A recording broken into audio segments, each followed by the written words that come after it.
Sprite Castle. Sprite Castle. Sprite Castle. Mr. Rob O'Hara. Sprite Castle. Hello and welcome to episode 2 of Sprite Castle. On today's show, I'm going to be playing the classic game Sammy Lightfoot. On the first episode, I didn't have a good name for what this type of show is. I joked around. I call it a video cast, a vlogcast, a video podcast. I had someone mention maybe I should call it a screencast.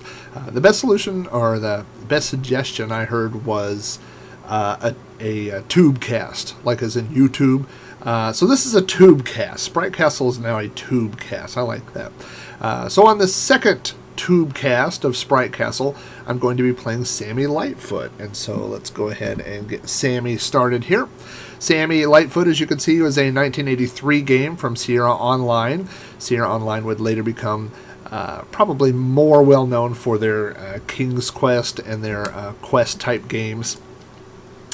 Like most games here, you can see I have some different settings. I can set which level I start at. I can turn the music on or off, but Sammy Lightfoot was, I always kind of liked this little music.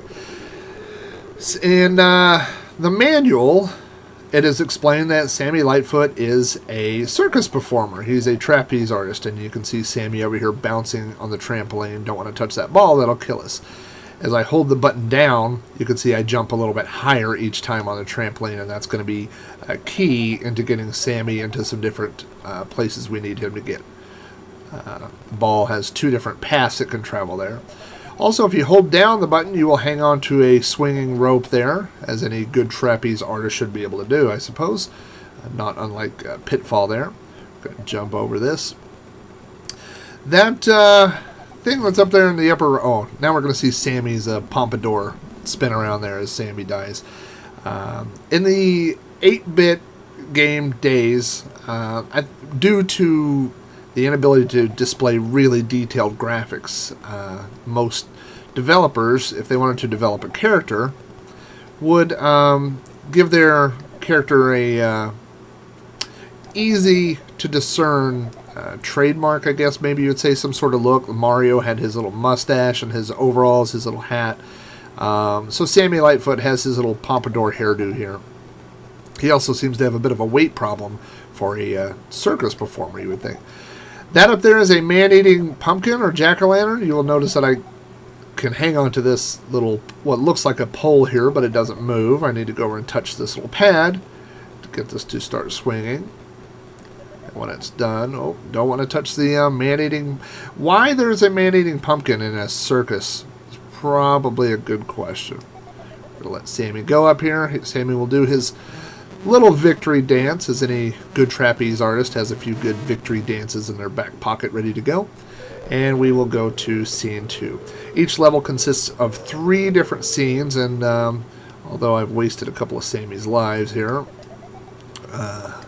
should be able to go through this level. It's actually really easy once you know the pattern. You just start and run straight across. You can see that Sammy Lightfoot makes good use of the Commodore sprites. You have these little smooth scrolling platforms rolling around. Sammy Lightfoot was not a Commodore exclusive. It was also released for the Apple II, which is where I first played Sammy Lightfoot. It also appeared on the Atari 400 and 800 computers, and I believe on the ColecoVision. I'm not sure if there's any other console ports of Sammy Lightfoot. But based on the date, 1983, Sammy Lightfoot was one of many platform-type games that tried to capitalize on the newly created genre from games like Donkey Kong.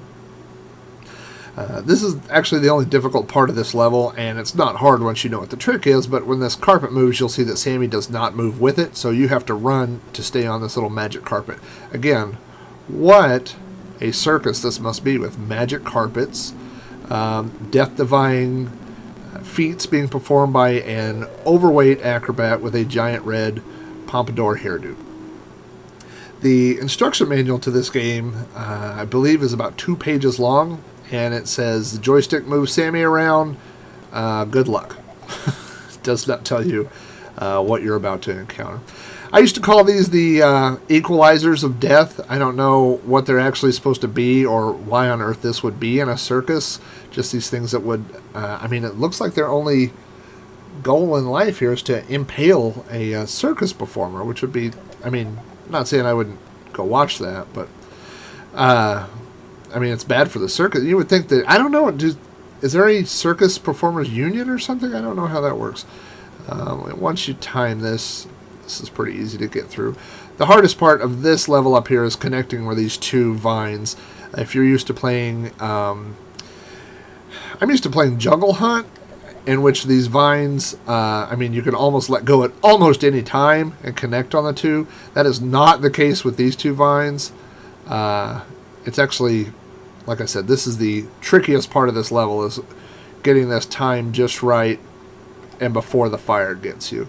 You also don't want to jump right into that man-eating pumpkin or get your Sammy's booty burnt. Oh, Sammy, I let go too late. Sammy. It's terrible. It looks like I have a few Sammys left back there. This is a odd circus indeed, where there is a never-ending, well, not never-ending, but at least some sort of supply of circus performers that are all overweight with this giant crazy hairdo. Maybe they make all their circus performers wear these little wigs, these giant pompadour wigs. I'm telling you right now, I would go to this circus in a heartbeat. This looks like a fun place to go. I don't know that I would take my kids. It kind of looks like a thing where, your children, there's a pretty good chance of like that. Hey, kids, come watch the fat guy with the funny hairdo get stuck through the head, impaled.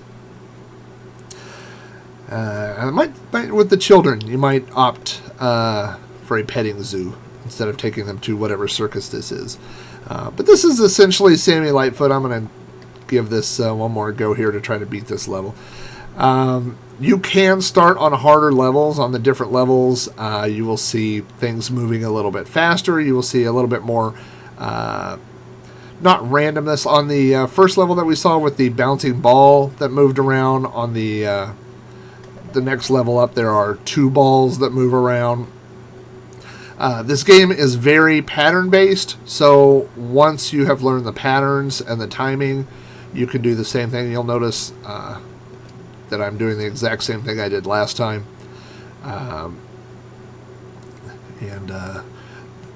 This first jump, if you run through the first level like I did, then that makes you think that you can make this jump right here, but you can't. You will miss that one every time, so you have to. And by the way, I'm holding down the button at this point to keep Sammy on the vine. Unlike Pitfall, where you would pull down to release from the vine, on this game you have to hold the button to stay on. Let's get Sammy there, and let's just jump right on the edge there.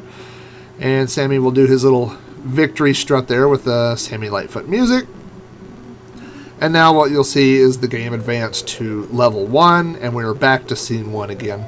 Again, you'll notice on this level things are now a little bit harder. You have the ball coming from the opposite direction, and I believe you'll see 2 at a time. Yeah, there we go. Boing! Some games you had to do your own sound effects. At least I did.